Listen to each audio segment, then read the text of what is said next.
and it is my absolute pleasure to welcome you all to the kickoff of this year's PULL series, presented by the Leadership Center. PULL stands for Powerful, Unmistakable Legacy Leaders, a name that embodies our commitment to uplifting and supporting one another. This initiative is especially meaningful as we celebrate Women's History Month, a time to recognize the incredible contributions of women throughout history and in our present-day communities. This year's national theme, as recognized by the National Women's History Alliance, is Moving Forward Together, Women Educating and Inspiring Generations. It's a powerful reminder of the impact women have had and continue to have as educators, mentors, and leaders. Their dedication paves the way for future generations to learn, grow, and thrive. Today, we're thrilled to bring you an engaging fireside chat that will explore the key components of executive presence and how professionals at all levels can elevate their personal leadership brand. We'll discuss vital aspects such as confidence, communication, and the ability to command respect in the workplace, qualities that define influential and effective leaders. We have an incredible lineup of speakers with us today who bring a wealth of knowledge and experience to this conversation. Our moderator for today's discussion is Dr. Christine Seebon. Dr. Seebon has been an adjunct professor at Franklin for nearly 2 decades, teaching business and marketing programs both domestically and internationally. She is a results-oriented leader with over 25 years of experience in strategy, marketing, leadership coaching, and organizational planning. In addition to holding executive leadership roles and driving high-impact business initiatives, she also mentors new adjunct faculty, fostering collaboration and professional growth. When she's not busy shaping future leaders, she enjoys traveling, kayaking, off-roading, and spending time with her 4 rescue dogs. We're also honored to welcome our guest speaker, Lisa Wesolek. Lisa is a seasoned executive in the financial and investment management industry, bringing over 40 years of expertise in executive management, business development, and distribution strategies. She has successfully led sales, marketing, and client service initiatives, as well as operational and strategic development efforts. Throughout her career, Lisa has been recognized for her leadership, strategic vision, and ability to foster meaningful client relationships and drive organizational growth. We're so excited to have both of these remarkable women with us today to share their insights. I encourage you to be fully present, engage with the conversation, and think about how these principles can apply to your own leadership journey. Before I hand this over to Dr. Seebon, I will ask that if you have any questions, please put them in the chat and we'll address those at the end. With that said, let's get started. Dr. Seebon, I'll hand over to you. Thank you, Dr. Mercurio. It's a privilege and an honor to be part of this session with Lisa Wesolek. She's got incredible accomplishments, and the caliber of her leadership is inedible.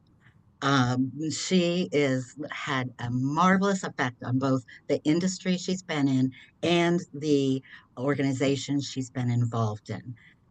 This morning, I'm going to ask her several questions so she can expand on that regarding executive presence.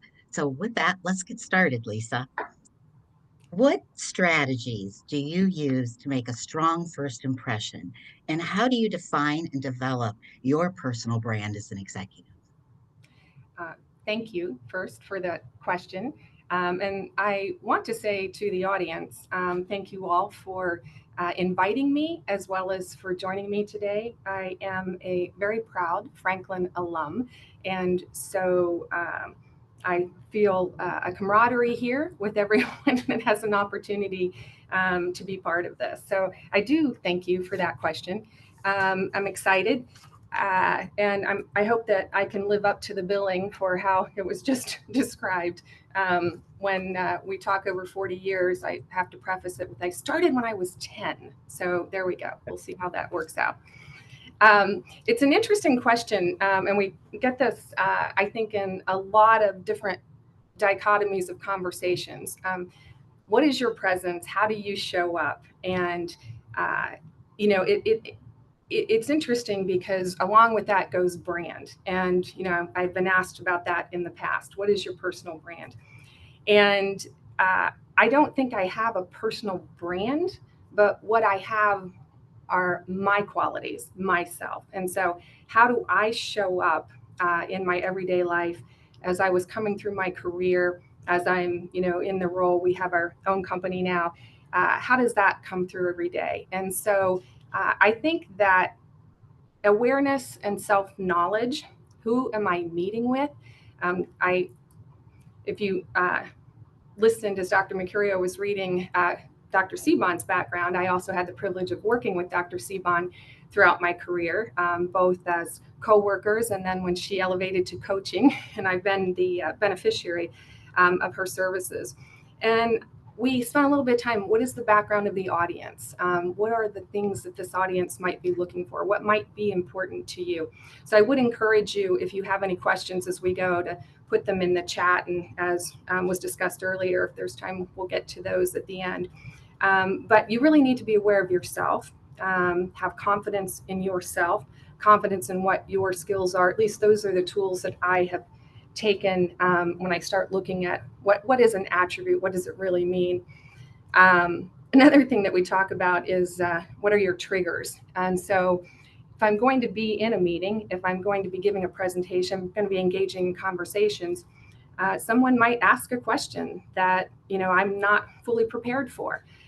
What is a trigger for me? Is that something that I'll have a response to? And so at some point in my career, there was a lovely gentleman that wrote a book, and so we got to work together, and he had this philosophy, if you will. It's called the letter E plus the letter R equals the letter O. And then what that is you're going to have an event and you're going to have an outcome. The only thing that you yourself can influence is your response, and that will influence what the outcome is. So if you're aware of your triggers, what might set me off? Did I have too much caffeine? Did I not have enough caffeine? Am I walking into a meeting of a board, or am I walking into a one-on-one meeting with a person? Just be aware of your intentions, be aware of who you're meeting with. And that's something that I would spend a lot of time trying to make sure that I'm prepared for. And integrity is the most important attribute, I think, that any leader can innately have and bring to the table. I hope that integrity isn't something that we have to be taught. I hope that it's something that do the right thing, and do the right thing even when it's hard. Do the right thing always. When you're with team members, leading team members, part of a team, always give credit. Give credit to where it belongs. Don't steal someone else's credit. I think that when we have these conversations, it's as much about what went right for me versus how did I learn those lessons, because a lot of things have to happen that you learn from, and observations. I really take a lot of time to watch how the interactions are and what's going on. And if I'm sitting in a situation and someone's taking credit for someone else's work, it lacks integrity. What does it say to the individual that is being robbed, if you will? There's all kinds of ways that you can look at integrity and how you show up every single day. If that's helpful. Those are all really great, Lisa. And you made points about integrity, and in there you wove in competence as an attribute. And with that, I would say there's a lot to be said about EQ. Could you maybe tell us a little bit more about that? Yes. And so EQ, I hope everyone on this call has an opportunity to, if you don't, spend some time studying it, but I hope that you've all come across it. It's not a new term. The real question is it innate, or is it something that can be learned? I think that I have naturally had a very strong EQ, and it wasn't something that, I think maybe years later or a few years ago when it became popular, if you will, I thought, oh, that's what I have that's been called. And so what I mean by, for me, what that means and why I think it's so important is to always be, on one hand, reading your audience. I can't see everyone's faces. And so I'd be looking to see if anyone is dozing off or if anybody's looking away. Which means I probably am not making a very good point or something, from that perspective. But it's also, imagine yourself sitting around a conference room and you're the one giving a presentation. Is the audience reacting to you? Are you getting questions? Are people interactive? But also be aware of how you're coming through for the other person that's giving a presentation. If you're sitting back in your chair and you're gazing off out the window, there's a strong message that comes across to the person on the other side, whether it's a one-on-one meeting or, whether it's a bigger group. If it's a room full, it doesn't matter. So have enough self-awareness to have awareness of everything else around you. That's how I look at it. That's great. Kind of going just a little bit different, maybe backwards, and looking back, what are some key moments and decisions that significantly shape your career as an executive? So like probably many on this call, I worked my way. I started as a teller, and I'd love to say that I had this fond dream that I wanted to be in financial services. I needed a job, and I needed to get through school. And my boyfriend at the time, his mother happened to be a branch manager at a local savings and loan. So that was my entree, and I wouldn't change any of it for the world. I don't know that I always felt that way in the moment. And I would say to you that 18 years old, that was the first opportunity to really start to think about a broader professional world, right? A broader, what are the things I pay attention to? And so everything from the way people dressed, how people treated a client that was coming in, whether it was somebody that was cashing a check or, making a deposit, whether it was the CEO, the president of the branch, whether it was, a larger collective.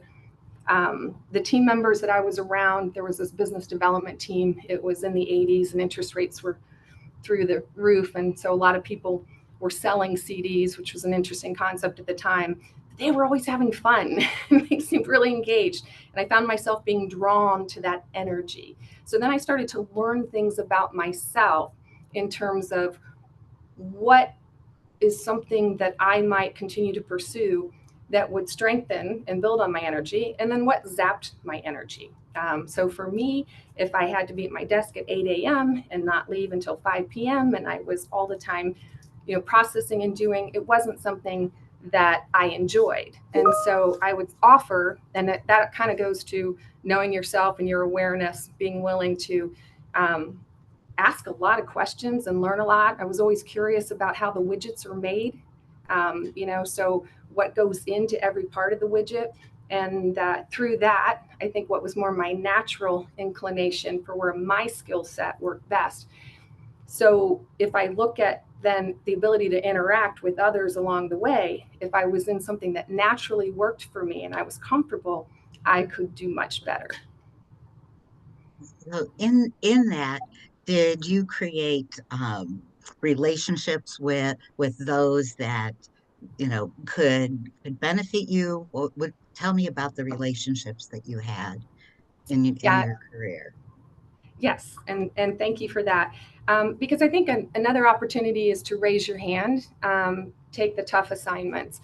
So I'll use, while I was at Franklin, we had an investment club, and the investment club was always looking for places to meet that would also introduce the team to, a business. And so I raised my hand and said, well, let's host it at the bank. And we were having a banking class. And then I checked with the CEO of the bank, and he said, well, sure, we can do that. And those are opportunities, though I might not have known it at the time, but why would that CEO of the bank say, yes, after hours, you can host this here and we'll be open? I'm promoting his brand. I'm promoting his bank in a very positive way. I'm introducing potential, contributors and deposits or clients. I'm also helping myself with the dean of the finance college at the time to solve an issue, solve a problem he has, and then I'm getting to know the class. But I would have to honestly tell you, it was just natural for me. It wasn't something that I planned and said, oh, if I do this, it will have this and it will have this, and these will be the outcomes. So learning along the way, but it kind of goes back a little bit to a bit of my natural nature, a bit of a problem solver. So in that, it sounds like you developed trusted confidence and looked to them not only, for permission to make things happen, but also you trusted their feedback and thoughts as you went forward. So that's That's the great. important part. Yeah. Kind of like shifting our conversation a little bit. Is there a time in your career when you had to refine or realign your presence consciously, and what steps did you take to do that? So it's a really good question, and uh, I'm actually going to give Dr. Seebon credit here from this perspective. But um, I think we might all, in all of our industries, regardless of what they are, might refer to things as individual contributors versus leaders. And so, for the first part of my career, I would say I was an individual contributor. I was responsible for the relationships, for the building, for acquiring, for sales. And then, when there was a point in my career that I was tapped to join the leadership ranks, um, it's an adjustment, and you don't really know or think. I knew I wanted leadership. Why? Because I think that's an important part that maybe we'll talk about a little bit later too. And what do you want for your career? But I always wanted a seat at the table. I like strategy. I'm motivated by strategy. I wanted to help influence that. So I knew it was a gradual, but there's an adjustment in who you are and what you do, and apparently I wasn't doing it very well. I'll share with this whole audience because Dr. Seebon, who was not a doctor at the point in time, and we were great coworkers, we had a conversation, and we were in a car, and she said, what has helped you to be successful to this point in your career, to where leadership's asking you to take on these responsibilities and more? You're going to have to refine that. You're going to have to do something a little different. And here are the things I think and the tools that you're going to need. And I think, I took the information. I think I probably wanted to be a little obstinate at first. And after a lot of reflection, and she was absolutely right. I needed to change. I needed to have an adjustment in how I looked at my interactions in the world with my coworkers from that perspective. I do remember that conversation, Lisa. I've reflected on it many times in my career. It's helped me tremendously. Oh, even sticking with the attributes conversation, what do you think is the most overlooked aspect of executive presence? And, how can professionals develop it? And kind of piling on that, another thought is, how does that change in a virtual or hybrid environment? Excellent discussion from that perspective, because we're in it now. We were, COVID was a gift and a curse. So in a gift, we all learned that we can use video, we can use data, we can use media, and we can get our jobs done. The curse is that, and we're now all doing it now. What are we missing by not being in person? What are we missing? And there's just a myriad of those opportunities. And so I think it's a relevant discussion, and one I know that we actively engage in, both where I work on a couple boards that I'm on, as well as in educational environments that we're in. So what I would say is people need to show up and be dressed. Be dressed, comb your hair, brush your hair, whatever that needs to be, the same that you would if you were going into the office every day on video. And multitasking is not great. Your team members, your audience, they know you're multitasking. They know if you're over here looking at this screen or you're over here checking your mail, and you might not believe it because you think you're being, but it's a subtle. But I think before we got to this, one of the things that I noticed is that it's about how you dress as well. We've gotten very casual in American culture and how we come into businesses. And what I mean by that is when you go back to know your room, know your audience, be very aware. If I were to show up into a conference room and I happen to work in an environment where my CEO and the leadership team comes dressed in a suit every day, I'm really sending a message when I decide to come in my leggings and my sweatshirt. And that message that I'm sending is I really am not very high on my EQ. I'm not aware. Leadership has always been, as far as I can remember, and my observations, top down. And so that's if you're in your work environment. But engaging also in someone else's work environment. So if you're calling on a client or a prospect, and that's easy. How should I dress with this? What will people be wearing? Are they going to be wearing jackets, or most will say business casual. You can never go wrong with a jacket. Grab a jacket, put it on. But presence means that, and I think that in general we've gotten quite sloppy with that in our culture. Thank you for that. Lisa, you got your MBA at some point, and I know that I'm thinking out loud, but the attributes as you kind of used your EQ around the room and your cohort, what was that like?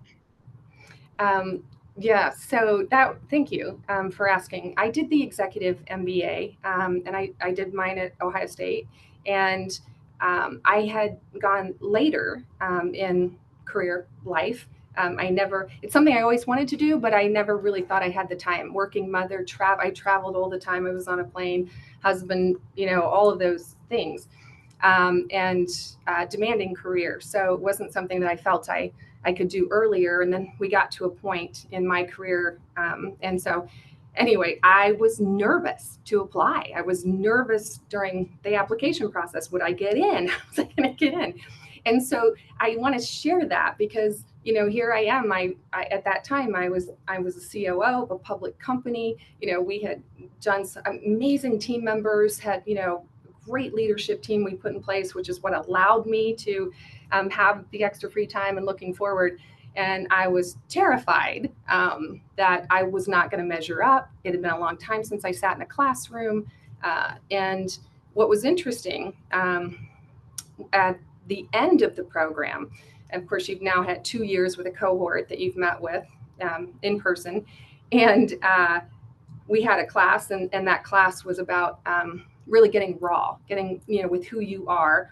And we found through conversations and presentations that each individual did that every person felt the same way. And I'm thinking, I'm looking to my left, to my right, in front. I'm working, since it's the executive MBA, there are literal neuroscientists in the class. There are people that are CEOs of companies or mid-level, and everyone was as insecure as I was when we went in, but we all pretended we weren't. So it was a very, very interesting truth-telling situation. So that imposter syndrome is really real as far Thank as. you for terming it. Yes. Yes. And, throughout my entire career, I carried imposter syndrome. I don't think it's been until probably the last 5 years that I actually said, I've earned I've earned this. I know this. You have to really beat that imposter syndrome. I would use techniques that I would use anytime I was insecure going into a situation, which was a lot of the time. If I was away, I'd be in my hotel room and I'm doing my presentation, I'm rehearsing in front of the mirror. It sometimes, depending on if I had higher anxiety, it'd be in the restroom 5 minutes before I went out to have the discussion. You learn the various techniques and things to help you get through it. One is know your subject matter very well. Know everything about what you're speaking to or about or presenting. From those types of things help you. But imposter syndrome is very real. And in addition to that, because you use the term, which I appreciate, that's about what everyone in that conference room that we had. There were probably 32 people that were presenting that day. And virtually every person said, I felt like an imposter. Now, I don't know, maybe the people that came toward the end were saying, oh, I'm just going to go along, get along. I felt like an imposter too, but I don't think that was the case. I think that a lot of people feel like that and just I don't do. admit it. So I totally get it. And that's the Um, most important part of that story for me. oh, well, thank you for that. As you know, you've been at the table a long time. You took a long time to get to the table. You got to the table. You have a seat at the table. So once you get there, what do you do once you have that seat at the table? Yes. So you don't rest on your laurels, if you will. It's not game over. It's not, wow, I might take 5 to 10 minutes in that very first meeting, that very first accolation you receive, or that very first introduction, to bask in that moment. But that 5 minutes is as much as you're going to get. The journey to get there goes back to the question that you asked me. And the journey to stay there do reflect a couple of different skill sets that you need to adjust to. So know that all eyes are always on you. All eyes are watching to see what your reaction is going to be to anything and everything, and listening to what you say. You have way more influence than I ever thought or had given too much or credit to, which is interesting because I was always observing and I still do. Every time someone speaks, every time someone gets up, every time I'm always observing. So why I would think that that wouldn't just be a natural. Um, and, so again, don't suddenly start wearing leggings because I now have a seat at the table. I can be myself, and I can, maybe I don't know. We can come up with all types of things that fits into, but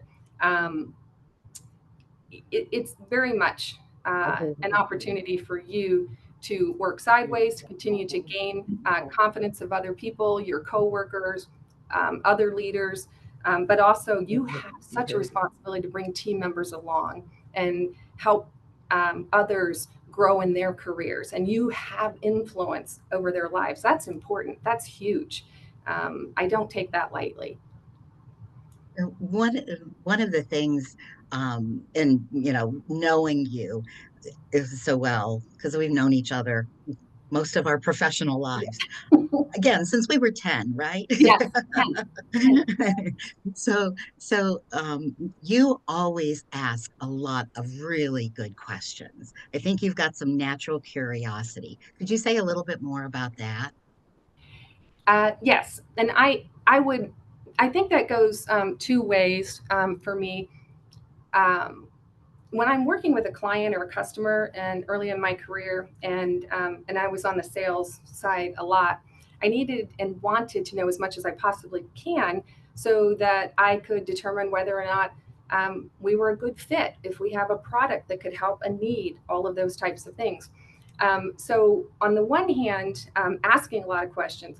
I also want to know, for whatever company I'm with, how the sausage is made, how the widgets are put together. It's very important that I'm the expert on, what I'm talking to somebody else about. For instance, I'm in investments. I invest everything I can in our own products. I want to know how, I'm not going to go talk to somebody else about investing in my product, and I'm over here, doing something completely different.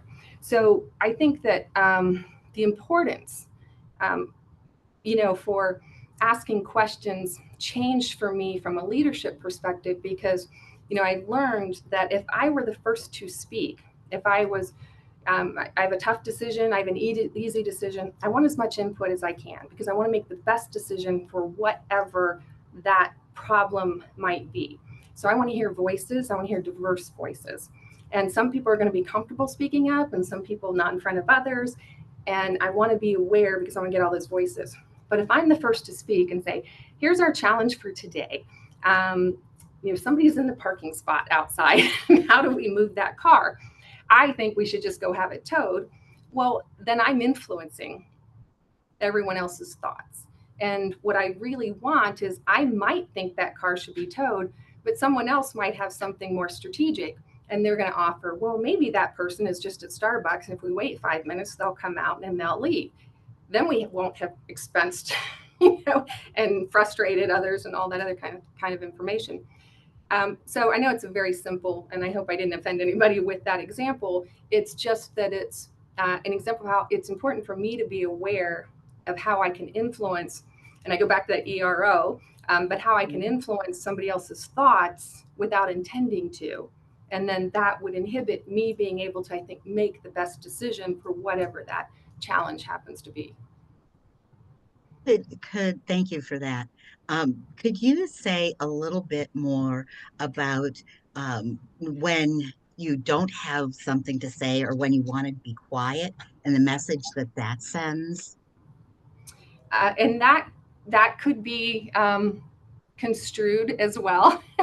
I think that interesting part of that is how one of the things that you learn over time is how we're always making stories up in our minds about a situation. And if I'm sitting quietly in part of a room in a presentation and the other people are all engaging and I'm just sitting there, hopefully paying attention and being completely, other people are going to start making a story up about why. Maybe the team that's presenting, the person's presenting, oh, she doesn't like it, I'm not hitting the points, I don't understand. Or others are saying, oh no, this is she's paying attention, she wants other people to speak. So I have to be aware of there's that situation. I'm uniquely aware from my perspective, and I'll give you an example of a situation of not speaking to hear myself talk. And I think we can all point to a situation, maybe it's at school, maybe it's at your kid's school or something. There are just, gosh, the lovelies around us that make us better, that like to talk, to hear themselves talk. And that doesn't necessarily add value. It might frustrate the team. It's something that I want to be very confident when I use my voice, and I want to use my voice so that people are aware that it matters when we're having that conversation. It did, in an environment that I was in, I had one of our portfolio managers, a senior gentleman, pull me aside after a meeting. He said, I noticed that, you don't always speak up. I mean, I noticed that sometimes, and he was very good at reading the room, and he would sometimes say, well, I'd like to hear what Lisa has to say. And I was fairly new to that part of the organization and that team. And so I explained to him that it's my nature to sit back and watch. I'm watching what the interactions are. I'm picking up on who is the leader of the group, even if they might not be a named leader of an organization, who really is driving conversation. And then, quite honestly, do they really want to hear what I have to say? I mean, that's an important piece as well. And so I do a lot of observing.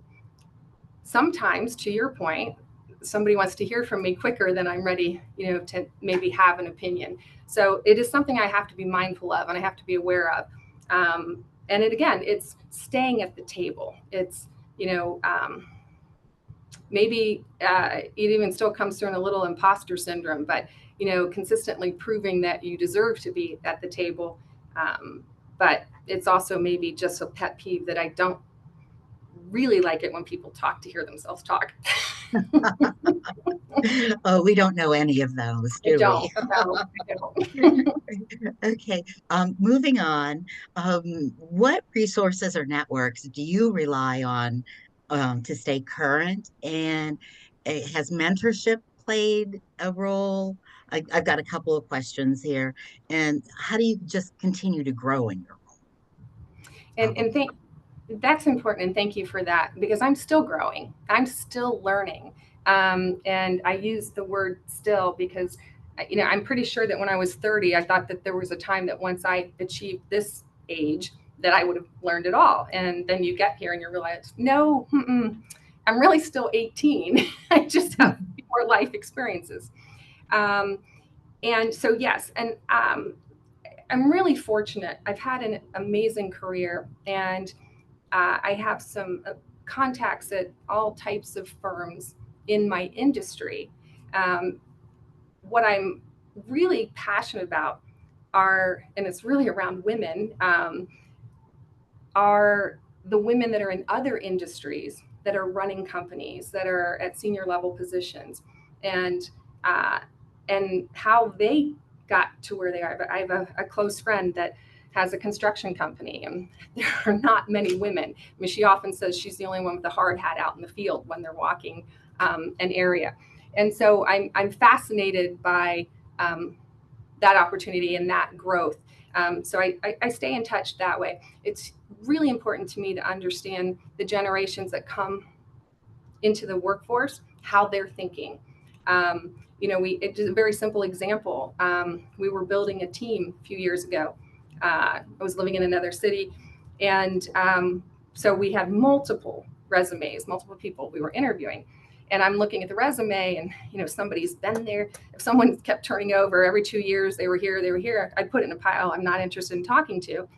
And for people that had been someplace, and eventually one of the much younger people at the time said, so let's talk about that. And I said, yeah, let's talk about it. So when I look at someone that's been at their job for 20 years, 10 years, and not been anywhere else, I go, what's wrong? Why didn't they look at the market? Why didn't they look at another opportunity? And when I look at someone that has moved every 2 years, I think, what's wrong? Why do they keep moving? And the aha at that moment was, wow, he has a great perspective that I had just shut down. My thought, I wasn't even giving this pile of probably really good candidates a shot because I was needing to understand.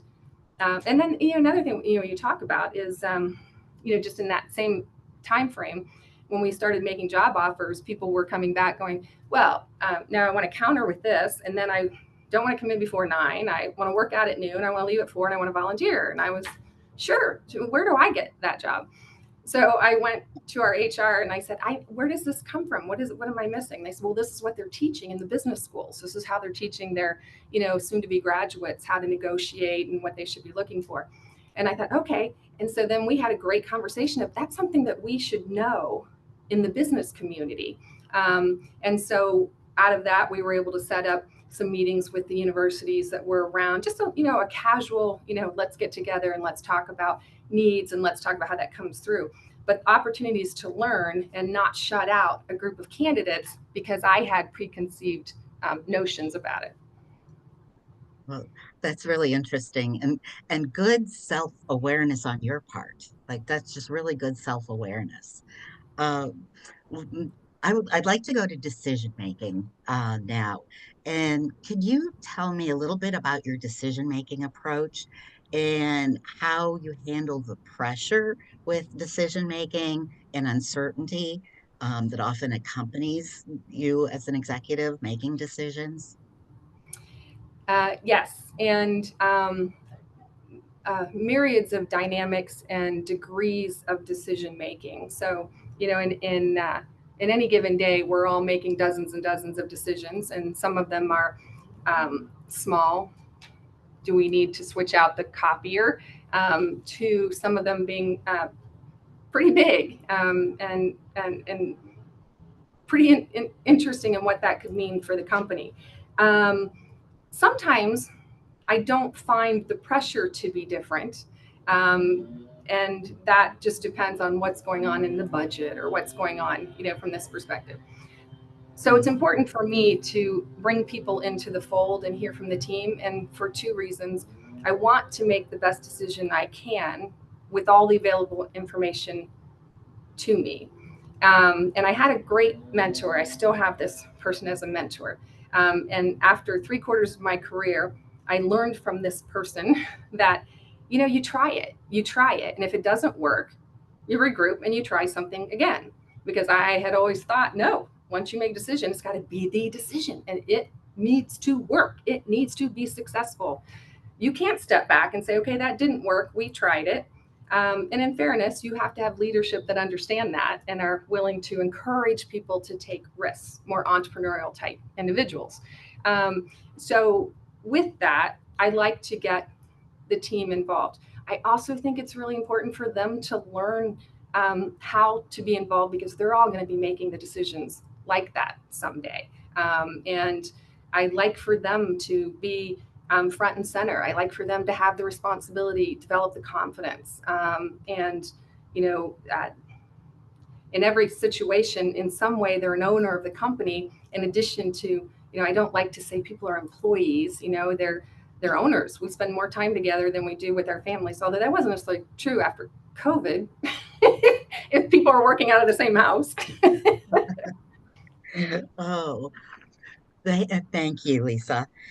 Can you share a challenging moment in your career and how you navigated through it? And what did you observe that kind of went what right or wrong with it?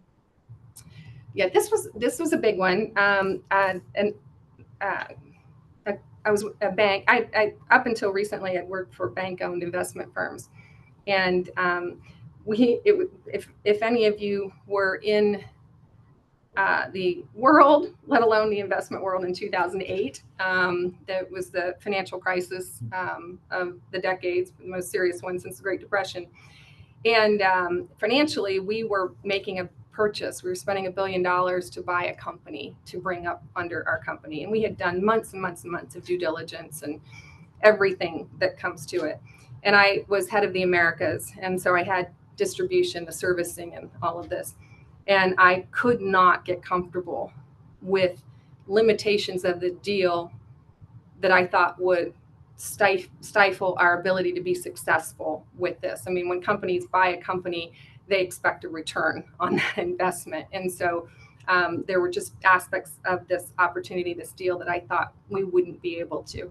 And I didn't sleep. I mean, I had numbers on top of numbers. I talked to analysts. Weeks back and forth. And the executive leadership team was so fired up about this, so excited about this. The CEO of the bank holding company, everybody wanted this. The board wanted this. And we literally were on the plane going to this entity who had their board. We were to sign the documents. We were to do the deal. It was in New York, and we were in North Carolina.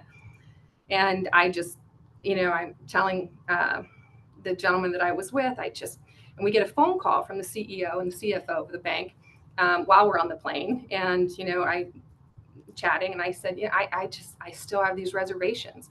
And in my process, I was beating myself up that they're not hearing me.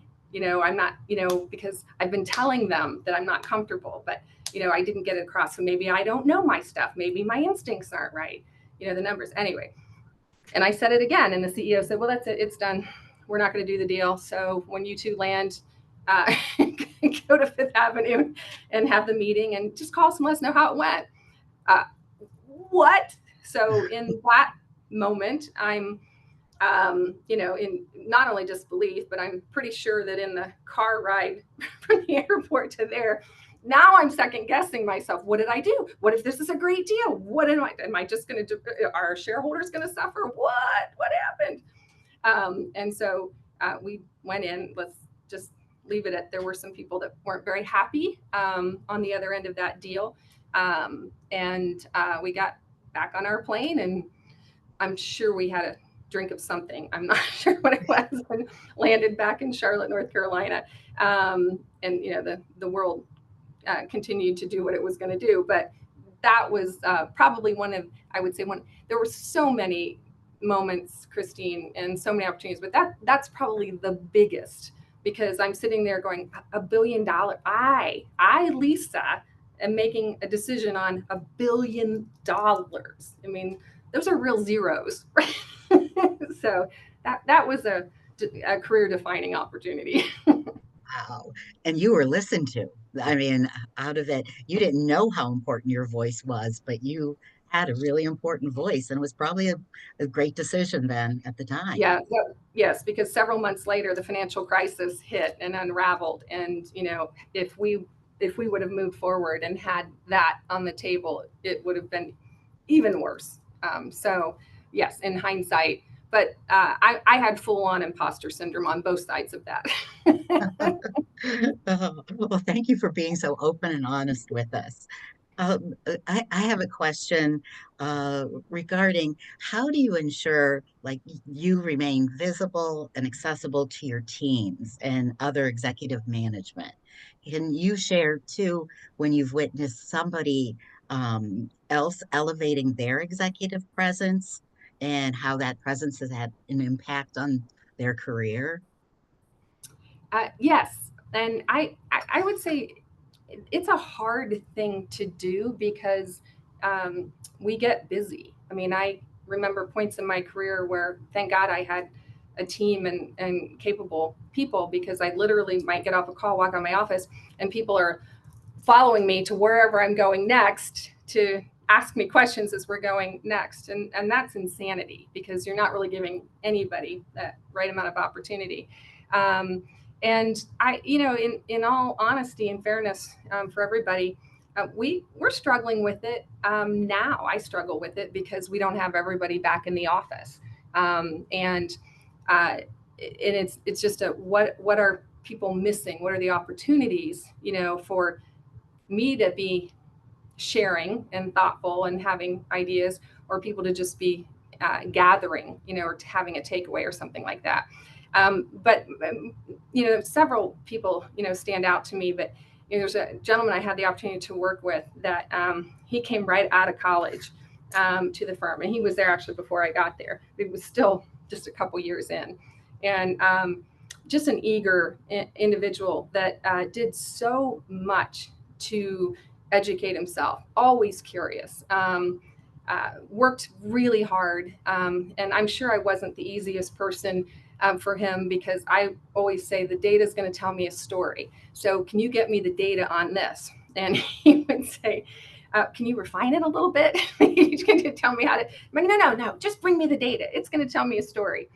And actually, that had a lot of influence when I was doing my MBA work, because I said I need to understand the data better. So when I was there, and he, sure enough, he'd bring it, he'd have it, and thankfully, he would do that. And I'd say, okay, now let's look at. No, we want to go here. We want to refine this, because the data will tell me a story. I might not always know it exactly. And then he'd come to me and say, hey, I want to do this conference and this conference, and this is what it's cost, but here's why, and this is why. Absolutely. And he really managed his network then that he would develop. I mean, he went out, he was at those conferences, he was present, he was meeting people, he was carrying the badge of the firm, he was acquiring information that he had no idea that he would be using that years later, in his career. So he made my life so much better as a leader, of a firm that, have a lot of different things going on. And, so when, he had an opportunity with the whole firm together to do a presentation, and he worked and rehearsed on that presentation. It was important to him. And I would say he slayed it. He knew his information. He handled every question without any hesitation. Didn't come off cocky, he didn't try to answer something he didn't have an answer to, because always be authentic, use integrity, say, I don't know, I'll get back to you. And I know every leader at that firm walked away saying, wow, I didn't see him in that light. He could run this firm one day. And we no longer work together, but he does incredibly well where he is, continues to be a rising star. And I'm just privileged that I had an opportunity to know him when. Well, thank you for that, Lisa. As we wrap up here, this is my final question for you. But what advice would you give aspiring females on breaking through the barriers and achieving executive roles or leadership roles? And thank you for the time, everyone, and to be here. I think that we get in our heads sometimes too much as women. We are juggling things. Now, whether we're married, have partners or not, whether we have children or not, whether they're grown, maybe they're at college and they call because they're sick. Maybe we have those things going on. Offer that you can be very successful in whatever environment you're in. What if you're in the medical world, if you're in business, if you're in education, do your homework, know your stuff really well. Your confidence comes from knowing your subject matter. We had three things. A very successful CEO would always say, Jamie Dimon, if you're in financial services at all, you know who he is. I'm a Jamie Dimon groupie. But he would say, know your business, know your business, know your business. That's number one. Number two, know your competition better than they know themselves, and a fortress balance sheet. And so what that means is know what the cost is to the company, know what the revenue is, know what the benefits are to the company that you're with in whatever area you're in. And your confidence will come. The imposter syndrome will sit at bay. Be present. Don't be on your phones. Don't be multitasking, but look people in the eye. Most important thing is to have eye contact and let the person you're sitting across from know that they're important to you for whatever time you have. And ask to do the hard job. Do the one that no one wants to do, and prove through your performance that you deserve to be there. That's what I would say. Awesome thoughts. Thank you, Lisa. Thank you for sharing all your words of wisdom. Really great stuff. Putting education into practice. You've shown us how it's done. So let us open up the session to questions. Jenny, you got the questions. Yes, thank you so much, Lisa, and thank you, Dr. Seebon, too, as well. We really appreciate all your time and effort. And there are a few questions and one kind of question comment. The first one that we had here at the very beginning was, I have a client who expressed concerns about one of their team members using profanity during a meeting with the client. She was mortified that her colleague displayed such unprofessional behavior. However, the colleague didn't feel that she was in any wrong. She expressed she is not willing to not be herself. The problem was that she dropped the F-bomb. What are your thoughts on using profanity in the workplace? Yeah. I know how I feel about it. Well, thank you for the question. I would say not acceptable. When we talk about be yourself, that might be the personality that we have, right? That might be who I am if I'm in front of the television and I'm watching a sports game or a fight or whatever. But you're in a work environment. You have team members that are relying on you. You have team members, you have customers that are expecting you to be professional and you to meet their needs. There's a reason businesses exist, and there's a reason that they need people like us, educational institutions, all of us. We need to show up, and that's just being respectful to the people around you. I don't know. I'm sorry for the person that experiences that. I'm sorry that the person that commits the act doesn't see it as being offensive. And that's a big miss. I wouldn't expect that person to make it to the CEO ranks if they don't modify their behaviors, what I might throw out. Thank you. All right. Our next one said, did your cohort of peers include men that also had imposter syndrome? Yes. It seems from my observations that men will apply for a job that they want, regardless of their qualifications, and women want to check off all of the boxes, that they have the knowledge to go after an advanced role. How do we as a society continue to raise the awareness that male and female leaders are typically very different and that that's okay? So awareness is 2/3 of the battle. So my cohort, there were only 5 women in the cohort. The rest were all men. And so, yes, that was one of the interesting things. And Billie Jean King, actually, I watched her do a presentation in Columbus, Ohio a few years ago. And she said, if you have a list of 10 job requirements for a job, a woman will have 9 and not apply because she doesn't have the 10th. A man will meet 2 and apply, even though he doesn't have the 8.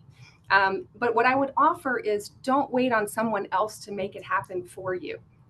Take the risk. Be the person that submits your application. Be the person and encourage, if you have an opportunity to talk to a coworker, a friend, a family, encourage them to go for it, because the only way it changes is when we take the risks that others are willing to take. Awesome. I think that answers her second part, was how do we continue to make sure that females have an equal seat at the table? And I think that is just taking that risk, right? I mean, just Yes. putting yourself out there. You can't wait on someone else to make it happen for you. Exactly. I think we have time for one more. Let's see. What advice do you have for someone in an executive role for a startup where one is still learning and doesn't really know the field all that well yet? For example, a CTO for a startup, but not much tech experience. So there must be a reason that you came together in a startup, and you had to be aware of one's experience level versus another. And so I would offer, if you can dig into why that partnership mattered, what did that person bring that are the strengths, and help that person get up to speed as quickly as you possibly can, with in a team member type atmosphere, and in bringing them along. If you hired the person and they had no experience, then you have to look at yourself and say, what did I miss in the interview process? Or if I jumped into this partnership, why did I think it was going to be a good idea? So responsibility needs to be with us when we do self-evaluations, as opposed to wanting to always give it to someone else.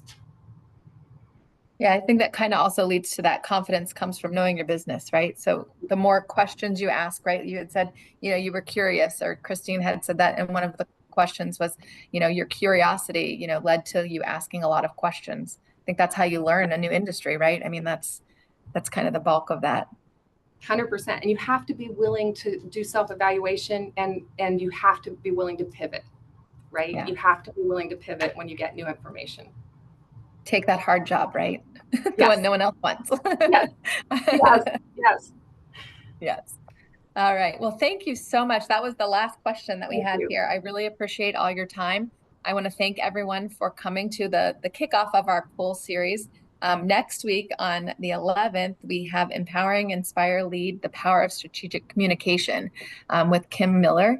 And then on March 18th, which is the following Tuesday, we have Trailblazers and Torchbearers, women paving the way for future generations. So we're looking forward to that with Pamela Green. So all that information is on our Leadership Center website. And if you have any other further questions, please feel free to reach out to me at the Leadership Center at franklin.edu. We can pass those questions along if you have questions for Lisa or Dr. Seebon as well. Thank you all. Everybody. Have a great day. Much appreciated. Enjoy. Yes. Thank you. You too.